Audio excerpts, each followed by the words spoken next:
네, 자살 예방을 위한 심리부검과 조사 인프라 확충해야 한다는 필요성에 대해서 권덕철 장관님께 여쭙겠습니다. 요즘은 이제 자살이라는 표현보다는 극단적 선택이라는 표현을 많이 쓰시더라고요. 권장하고 있는 거죠. 오늘 그렇게 표현해 보겠습니다. 극단적 선택 사망자가 3년 연속 13,000명 이상을 기록하고 있습니다.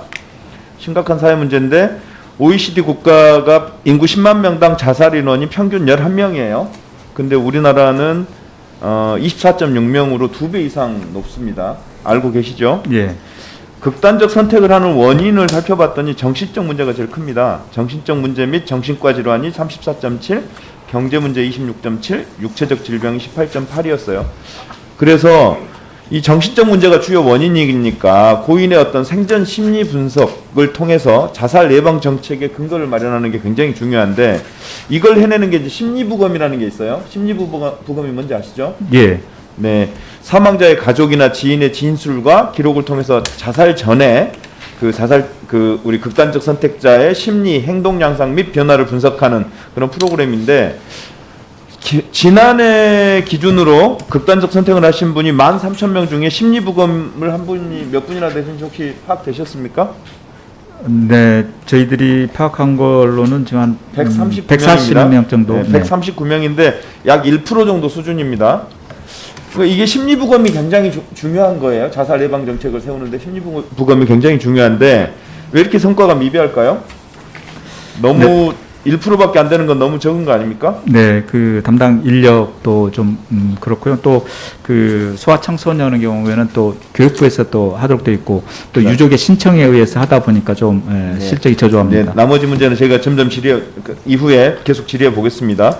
그러니까 자살 예방 정책 수립을 위해서는 이 사망자에 대한 어떤 수사 기록 등 데이터 조사와 관리 분석 이런 게 되게 중요한데 해봤더니 사건은 15,000건인데 데이터 조사원이 12명이더라고요. 뭐 1인당 한 거의 1,000 몇백 명을 담당해야 되는 이런 상황이어서 도저히 감당하기 어렵겠다 이런 생각이 구조적으로 들어요. 그런 문제에 대한 해법이 필요해 보이고요. 말씀하신 대로 10대의 안타까운 죽음이 작년에만 해도 315건인데 심리부검은 단 2건이거든요. 근데 사실은 이제 청소년기여서 이 심리부검이 다른 성인들에 비해서 좀 더 중요한 것 같고요. 그리고 그런 연구가 사실은 10대의 어떤 극단적 선택을 맞는 중요한 그 토대가 될 것 같은데 이게 2건에 불과하단 말이에요. 1%도 안 돼요. 그러니까 성인은 그래도 1% 정도 되는데 요거는 0.5% 정도 밖에 안 된단 말이죠. 이거는 좀 미성년자의 어떤 극단적 선택에 대한 그 대책 마련을 위해서 좀 더 이 정부의 의지를 가지고 심리 변화에 대한 세밀한 조사, 분석 대책이 있어야 보이는데요. 어떻습니까? 네, 이 부분 이제 교육부하고 좀 협의를 했어요. 이 부분은 조금 더 활성화될 수 있도록. 그러니까 보니까 그러니까 현행법이 그렇게 돼 있더라고요. 자살 예방 업무 수행 기관이 극단적 선택을 시도하는 이분의 어떤 정보를 공유받기 위해서는 반드시 당사자의 동의가 있어야 되더라고요. 그런데 이제 위급한 상황에서 현실성이 떨어진다는 지적이 많아요. 이 조항이. 그래서 이제 지난해 정보보유기관, 이른바 이제 경찰이나 소방서 등 본인의 동의 없이 이런 정보보유기관으로부터 자살 예방 정보를 제공받는 이런 내용을 담은 개정안이 발의돼서 법사위에 가 있는데 우리 보건복지부 생각은 어떻습니까? 네, 그 두 가지가 쟁점이 있는데요. 자살 시도자에 대한 정보 제공과 관련해서는 이견이 없는데 형사사법 정보 제공 관련해서는 법무부와 이견이 있었습니다. 그래서 이 부분이 그 법무부가 원만히 협의가 돼서 최종 그 지금 법사위 이 소위에서 이제 그 통과될 수 있는 단계라고 생각이 됩니다. 네네. 앞으로도 좀 관심 갖고 좀 처리될 수 있도록. 그러니까 이번 국감을 통해서 제가 이제 심리부검 관련한 보도자를 뿌렸더니 굉장히 반응이 뜨거웠어요. 온라인에서도 실시간 댓글이 제일 많은 기사 1위에도 올라가고 이랬는데 몰랐다는 분들이 많아요. 댓글의 거의 대부분이 이런 심리부검이라고 하는 용어 자체를 낯설어하는 경우가 많았거든요. 그래서 지금 현재 정신건강복지센터나 한국생명존중희망센터에서 신청할 수 있는 거잖아요. 요거를. 네네. 근데 모르는 분들이 너무 많다는 거예요. 그래서 요거를 국민들의 공감대를 얻고 참여자를 늘릴 수 있도록 좀 홍보를 좀 정확하게 해야겠다 이런 생각입니다. 네, 그렇게 하겠습니다. 네, 또 하나는 이 극단적 선택을 시도한 사람의 재시도 위험성이 다른 일반인에 비해서 최대 30배라는 거 알고 계시죠? 예, 맞습니다. 그래서 지난해 자해나 자살 시도로 응급실에 온 사람이 약 34,000명 됩니다. 그래서 이들에 대한 세심한 관리와 모니터링이 굉장히 중요한데 올 3월 인천에서 굉장히 중요한 시범 사업이 진행되고 있어요. 응급실을 기반으로 한 자살 시도자 사후 관리 시범 사업이 인천에서 진행되고 있는데 복지부에서 많은 관심과 지원이 필요할 것 같거든요. 네, 맞습니다. 그런 거에 좀 관심 가져주실 거죠? 네, 그러겠습니다. 이 시범 사업을 좀 평가해서 전국적으로 확산될 수 있도록 하겠습니다. 그리고 국가 주도의 혈액 관리 이제는 좀 더 필요한 것 같아요. 즉 적십자사 보고 받으셨나요? 예. 면역 관리 시스템 도입 관련한 의혹. 네, 지금 이걸 따져봤더니 6년간 11차례가 유찰됐고 지금 12차 입찰이 진행 중인데 여전히 2016년에 벌어졌던 그런 논란이 다시 또 그대로 반복되고 있어요.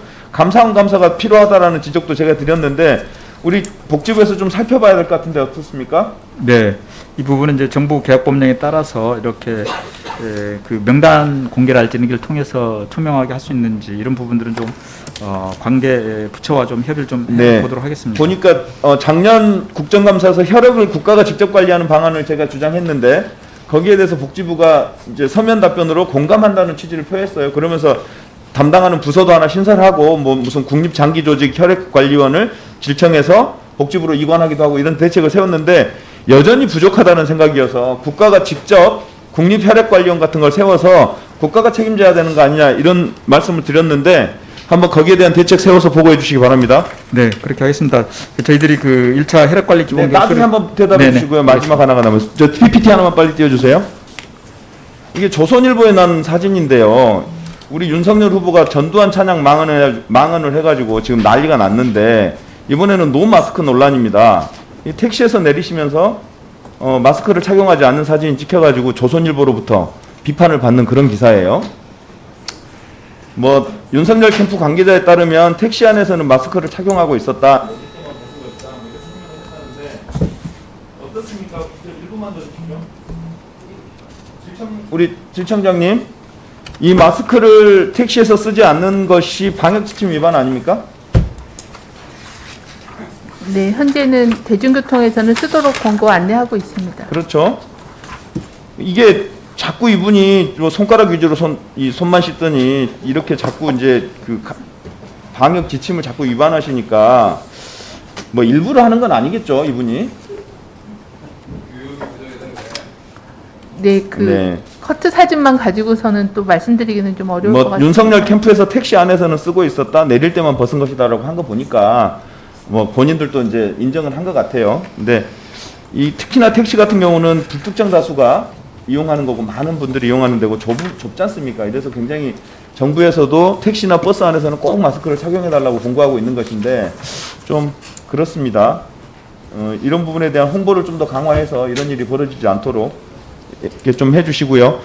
이어서 그냥 노마스크 관련해서 몇 가지만 더 드리겠습니다. 이게 사실 이거마다 이거 나온 건데 공공장소에서 코로나19 마스크 단속 현황을 보니까 작년 11월부터 올 9월까지 노마스크 단속 14만 2천 건의 단속이 있습니다.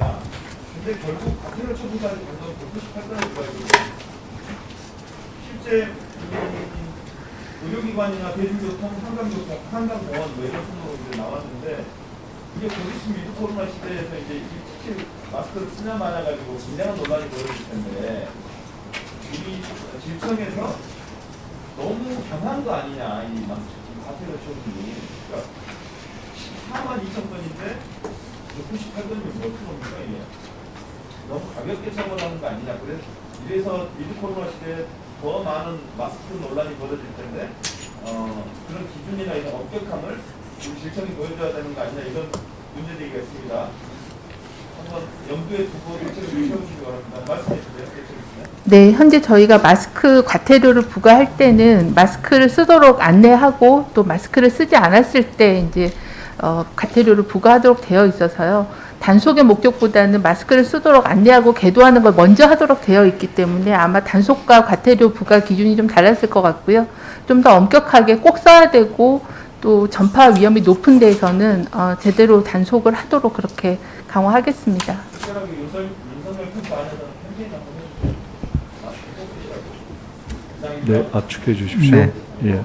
혈장 관련해서 잠깐 아까 답변 드리겠습니다.